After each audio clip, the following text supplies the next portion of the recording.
zan sai man. Wa? Na rantsi da Allah wannan kurar ruwa. Wannan fa wannan na kwancan. Maliya kai fari zuciya ka fara. Kai ne Atiku na gaskiya wancan Atika ce.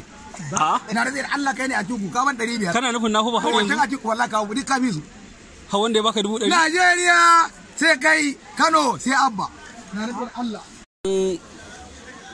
Za Atiku zai karbe ka. Nawa kake tunanin zaka iya bayarwa? Za a iya baka. Waye ni ne? Atiku Ni dan iska ne, ni kaza ne. Ke da tsaba. Kana tunanin ko naira 10 aka baka zaka karba Atiku? An ga ma 10, an ga ma dan iska falla juma'a nazo dan iska ne ni? To ai shine ake so ka tsaga. Kuna zo ku ziye ni. A ajiye min abinci. Masara. Na wata nawa? Hatsi ba hatsi. Hatsari. Wada. To ka tsaga mana sai a gaya wa duniya wataƙila garin hakan sai a samu. Kai garin ka bando rai baka. Ni ba Atiku ba. Ko Atika ce. Ko kaga maliya.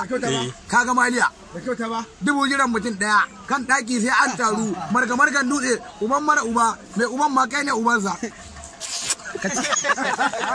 Ka ce ba ka yin wannan kaji matar ka tana I love you. Wazan batir. Ka zauna mana batirin ka yafi. Batirin ka yafi abin da kake tunani. Allah mana. Allah wallahi. Kike so ka rinka biya nan. Kullun ta Allah. Kullun sai ka zo. Dan iska ne ni bai da tsaba. Ina ka san gandu haka nake ina ka tsaba. Na gane. Na rade da Allah kullun ina fadan nan. Allah wallahi. Abincin kullun. Ba ma irin idan za a dan rika sai mun abinci.